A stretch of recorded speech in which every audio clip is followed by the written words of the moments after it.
I don't know. We've been going for now quite some time. I don't want to take you too long. Yeah. I do want to hear about any memorable story. I asked you for a funny story, and you, before this phone call, you said, John, can't think of one funny thing that's happened. No. But you can think of something that, I don't know. I forget how you put it, but you said that, the people here might not want to listen to.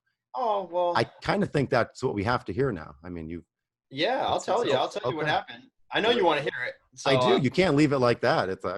no, it's, I would say one of the biggest hurdles that I've had to deal with, not, whatever happened in the first few months, I couldn't find a home, big deal. It happens. We got it. We're rolling. Since I've started getting more deals and working in more parks, one of the biggest hurdles has been working with other people. Like handymen and park managers are the biggest pains in my rear. Like, I can do everything right. And one of these people, every month, it's one of them. They're going to do something crazy. And so, anyways, this one story that I had was a handyman, and he had worked for me a few times. And I think that he had a drinking problem, but whatever, because he'll show up to work on time and, do his thing. I don't really care as long as he's not drinking on the job. Um, Apparently, he hired somebody to help him without asking me. So I had hired him to do the job on his own. Um, he hired somebody else to help him and was actually attacked in the trailer at that night. So I didn't know anything that happened until the park manager called me in the morning telling me that there was blood everywhere. There was blood all over the trailer. There was a trail of blood from the trailer to the road. The police had been there. The neighbors were telling him somebody got stabbed, and he didn't have any information for me. The windows were smashed, and that's how I woke up at 6 a.m. on, I think it was a Tuesday. So I immediately tried to call the handyman. The guy's name was Kevin. No answer. Goes straight to voicemail. Something's wrong. And I never heard anything back until about noon that day. He finally got a hold of me, and he said that he had somebody in there. The guy, apparently he hired a guy that his daughter went to school with or something, and he had given him the job to work in the bathroom and replace the wall in the bathroom. This guy that he hired, he did a very bad job. And so my handyman tried to fire the guy and tell him he needed to go home. We don't need your help anymore. Guy leaves, and then my handyman was going to stay. I guess he was going to sleep the night in the trailer. So he set up his little cot. He went to bed, and the next thing he remembers, he heard smashing glass, and he opened his eyes and he saw the guy with a crowbar swinging it at his head. And he said he just moved just in time, put his hand up, and his whole hand got smashed. And the guy kept attacking him, and he had to jump out the window. The glass cut him. And he ran to the neighbor's house and pounded on the door to get help. So the cops showed up, arrested the guy. He's in jail now. And, yeah, that happened. that Pretty heavy, happened. huh? Yeah, and that's crazy. I don't have enough experience, but I would imagine that happens in mansions as well. Yeah.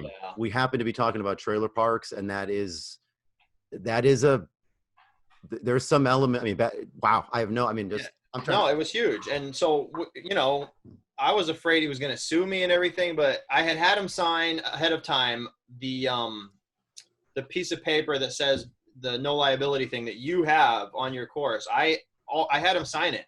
So that made me feel better, because what if he had died in there? You know what I mean? Like, really, really cover your bases. Make sure that you have anybody that works for you sign a no liability form. It's super, super important, because had I not have that, I don't even know if I would have slept for the next couple nights. But I had it, and I felt good about it. He didn't. Do you talk to that guy? Is handyman still working with you, or? He was for a little bit, and then his work eventually kept getting worse and worse. I fired him, and on the day that I went back to just look at the situation after he left, there was like a syringe out by the front stairs. So I think maybe he was on drugs too. And that was the one guy that was the worst thing that happened. I've had other handymen quit. I've had some just leave and not finish the work. I've had plumbers hook up half the trailer. Like, I had one plumber recently, I asked him to hook up 2 trailers, sewer and everything. I paid him. A month later, the people at the trailer call me and say that when they use the bathroom, it's going out onto the ground. So the guy hooked up one toilet, but not two, in 3 of my trailers. Licensed So, plumber. plumber, a licensed plumber, said he didn't know that there was 2 bathrooms in the trailer. So, um, and then he wants to charge me to go back and hook it up the right way. So, um, that's just like the worker stories, you know. And we could even get into park managers, but we don't have enough time. You can change a right how long you got. You Yeah. can change a handyman or a plumber. You can't change the park manager as much unless you own the park or all. Um, do you have, is it just now your business protocol that you are always looking for more handymen? Do you always have ads out? Are you always getting references? And Yeah, I put ads out. I try new guys. We found a couple good younger handymen that seem to be starting their business. I've had better luck with them, as opposed to like an older guy who maybe can't find work. And I hate to say that. I don't. That's just my experience. It seems to be like the older handymen that probably should have a career or maybe a retirement. To me, it hasn't worked out. A younger guy that's kind of looking to get his foot in the door and establish himself, I've had better luck with. I hope that that video was helpful. The investors that I interview on this channel are people that I work with, and the credit goes to them. We spend a good deal of time together over the phone, working on deals, looking at pictures, making offers together.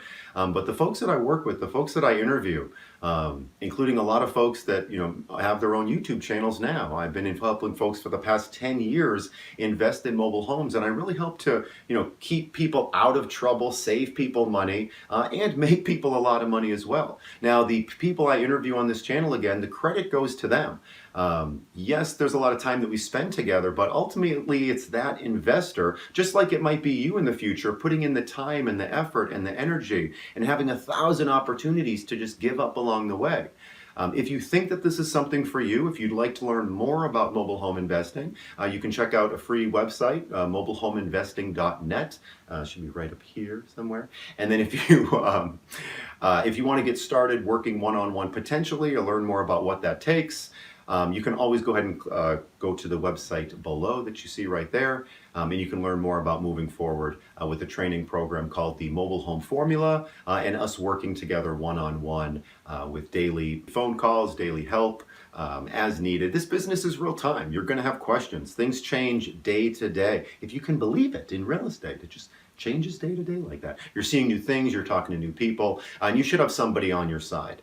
Somebody that has over 18 years of experience and has helped a number of people with some crazy situations and stories. And I don't say that to brag or anything. I just say that because there's a lot of weird situations out there that I might not have believed him if I didn't go through them, firsthand or secondhand, helping so many people from the East Coast to the West Coast, or the West Coast to the East Coast, depending on which way this video is turned. Okay, so thanks so much for watching this video. Again, I really hope that it was helpful. If we never work together, you can always email me. My email's always on for you again, support@mobilehomeinvesting.net. If you ever need me, support@mobilehomeinvesting.net regardless. And then anything else, have a great rest of the day. I hope that you learned so much. Take massive action. You can do this. If you have any questions, reach out. Talk to you soon. Bye-bye.